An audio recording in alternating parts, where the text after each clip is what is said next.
Well, hello there, Hector Deville here once again. In this particular video, by the way, this is going to be a short one, I want to introduce, a particular trading concept that I actually apply on most of my trading systems. And that's, basically following a multi-time frame approach. Alright, in one hand, we'll have what I call the setup chart, and in the other hand, we'll have what I call the trigger chart. Okay? Well, okay, let's start off with the setup chart. The setup chart is a time frame where we spot the trading opportunity. Since we are talking about the 3 SMA system, well, the setup chart would be the time frame the trend belongs to. Okay, the trend where the moving averages are, parallel to each other, pointing in the same direction, etc., etc. All right, that's going to be our main time frame of reference. That's the time frame where we want to seize the trading opportunity, the time frame we want to follow the charts on. All right, it's going to be our bread and butter time frame. As we monitor our price action, searching for our trading opportunity. All right.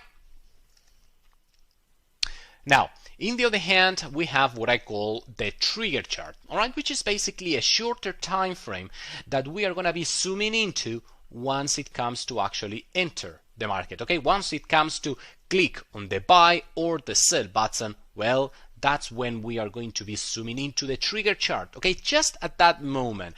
We are going to be using the setup chart 90% of the time, because that's where we are going to be following price action. That's where we are going to be analyzing our charts.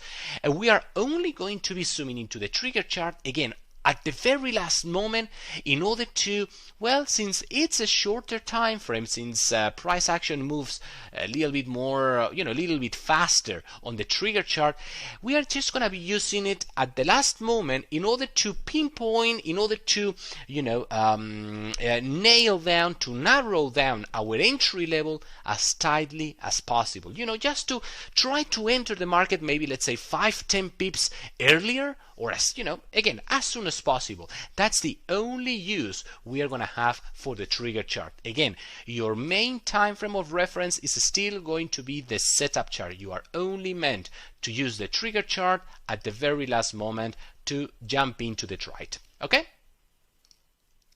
Now, one of the most common mistakes new traders make is to actually zoom in too much. Okay, they tend to zoom in too much into their charts, and that's actually a mistake, because you may lose perspective of what your main time frame of reference actually look like. Please remember that your main time frame of reference is always the setup chart. So you don't really want to zoom into that much when it comes to click. To pull the trigger.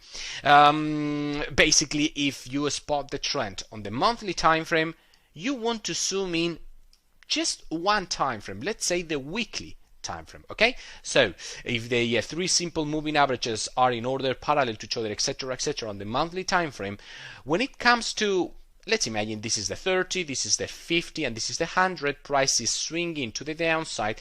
Well, when price retraces back to the dynamic area of support and resistance, you want to be zooming into the weekly time frame in order to nail down the bounce point, in order to read the bounce as accurately as possible.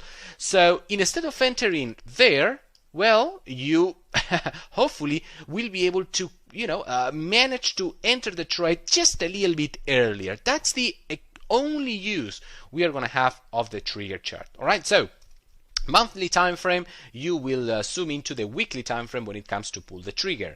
If the trend is recognizable on the weekly time frame, then you will zoom into the daily 4 hours, hourly 1 hour, 15 minutes, 30 minutes, 5 minutes, 15 minutes, 5 minutes 2, right, and then 5 minutes 1 minute. Now, I personally don't search for trading opportunities, meaning that I personally don't use or don't take any trade where the setup chart is any lower than the 30 minutes time frame. Right? I basically don't search for trends on the 15 minutes time frame and or on the 5 minutes time frame.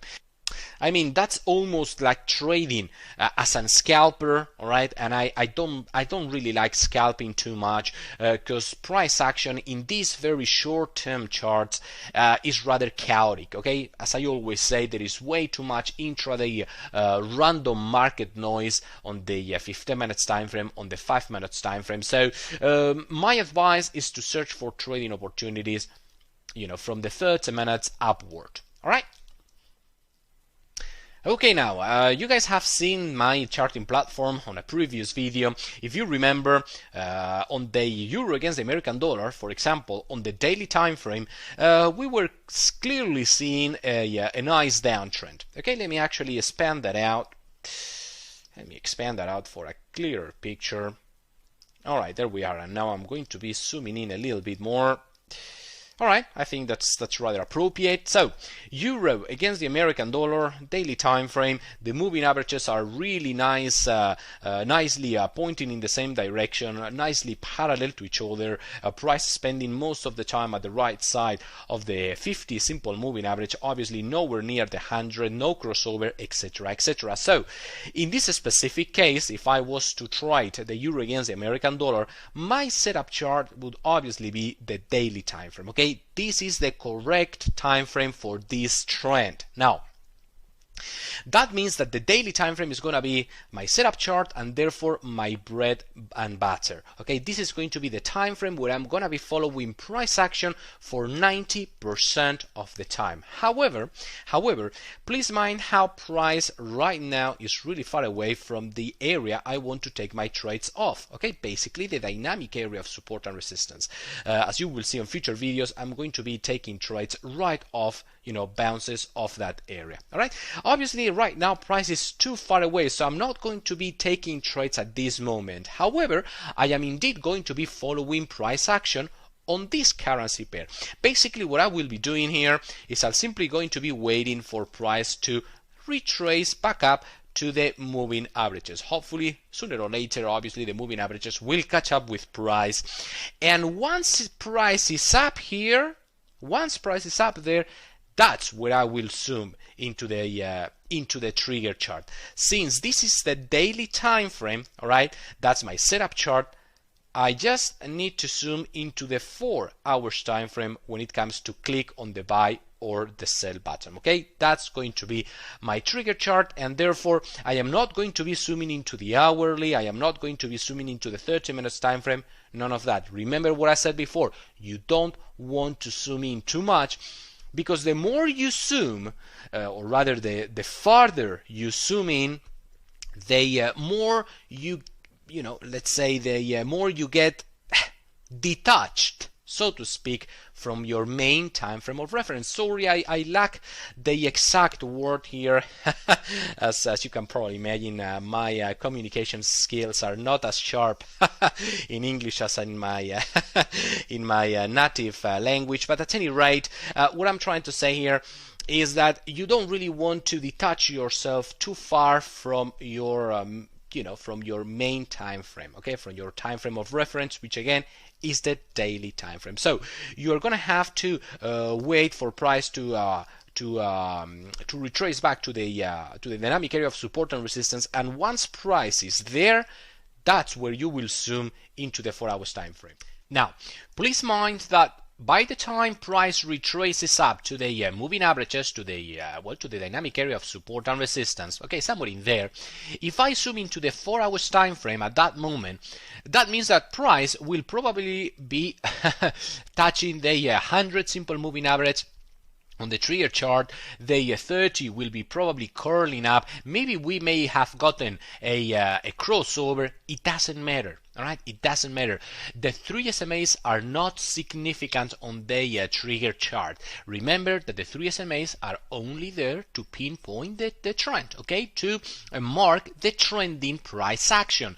And since we are to spot the trend on the setup chart, that means that the 3 SMAs are only significant on the setup chart. Okay, so no matter what the setup chart, what the 3 SMAs look like on the trigger chart, that's totally irrelevant. You can even take them out of your chart, of your trigger chart, that is, if you want. All right. So To wrap it up real quickly, the setup chart is where you spot the trend and, more importantly, where you spot the dynamic area of support and resistance, meaning the area you want to sell from, by projecting the dynamic area onto the future. All right. Only once price gets up there is where you actually are interested or would consider zooming into the trigger chart, not before. All right. Okay, folks, that's all for this video. Again, I've implemented this multi-time frame approach in most of my trading techniques, in most of my trading systems, and it usually helps me entering the trade a little bit earlier and therefore fishing out few extra pips out of every single position. Okay? Alright, folks, I'll be waiting for you at the next video. Cheers.